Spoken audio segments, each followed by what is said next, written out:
Okay, so in our vineyard you can see that we have trellised our vineyard very low to the ground. All of our estate fruit is harvested by hand, and so that allows us to keep the fruit crop really close to the rootstock here and really close to the roots and where all the nutrients are going to be coming from for our vineyard. And so this is really important to be able to feed that properly and allow the vines to be really strong. And so all the work we do with different kind of cover crops in between our rows, the leaf thinning to keep the air movement through our vineyards, all the work that we do to make sure that these vines are strong for our sustainability, they're going to be able to weather the storms of things that are coming through. That, along with all the attention that our vineyard manager gives to our vineyards to ensure that we have fabulous fruit and that Mother Nature, when she gives us whatever she gives us each year, we're able to still produce outstanding fruit and outstanding wine. I really love this spot in particular, Tony, because here you can see our winery, which is built right into the hillside. We're actually the very first gravity-enhanced facility this side of the Rockies. So it was a really important part of our winemaking that our owner, Martin Malivoire, wanted to integrate, because having a gravity-fed facility allows us to have a really hands-off approach to what we're doing. And in this view, you can see how it actually cascades down the natural hillside that is here. And then at the bottom, at the main level of the winery, we have our gorgeous vineyard side patio where you can actually enjoy all the wonderful wines that we produce. And with this gorgeous weather right there on the patio.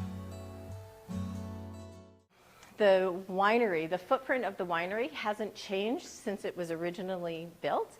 And when it was originally built, we were designed to do about 10,000 cases. And in the early days, we were bottling and making our own wine, but then we were also doing processing for other small wineries in the area.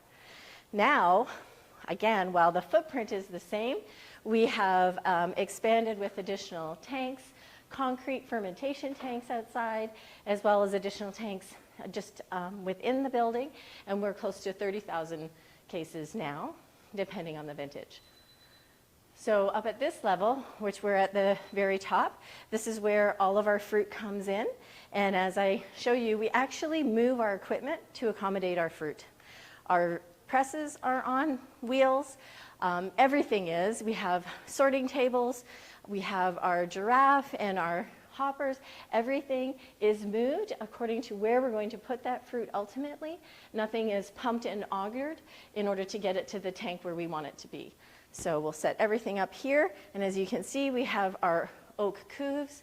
These were designed specifically for us with openings underneath as opposed to on the side where most normal wineries would want them. We go with gravity from underneath, and our variable lid tanks up here. And this is going to be a pop in place soon because harvest is just about to begin.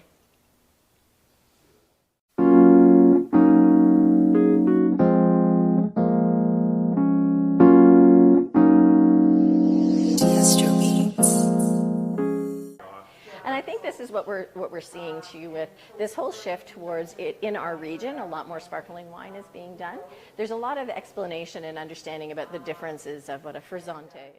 So you mentioned Cab Franc as the main grape variety, which was our iconic Ladybug Rosé and has been the best-selling VQA LCBO Rosé for year after year. A few years ago, about 5 years ago now, we introduced Rosé Moira. So remember I was telling you about how the Moira vineyard is planted exclusively to Chardonnay and Pinot Noir? The Pinot Noir from that vineyard goes into Rosé Moira. And this wine, fashioned after one of those wonderful trips that Martin took our winemaking team to Provence and said, you know what, we've done this before, we are at the top of our game with rosé, we want to push the envelope. I think at this point, our market is ready for another style. And so while we've had a fruit-driven, beautiful dry rosé with Ladybug Rosé, we're ready to do something differently. And so this very pale, very complex, gorgeous, 100% Pinot Rosé. Easy Rosé, so this is a gold medal winner from the National Wine Awards, 100% Pinot Noir. You'll see that on your page there. I can see why it So I'm so delighted that our sparkling program was really led by Elisa Mazzi. So she is one of our assistant winemakers. You might be able to tell she has a bit of an Italian background coming from Verona. The fact that I'm Italian in my background too, so good. And I just love how this wine shows off all that beautiful Pinot characteristic. Wonderful fruit with 24 months on the lees to create those gorgeous little bubbles. And it just is stunning. Really nice.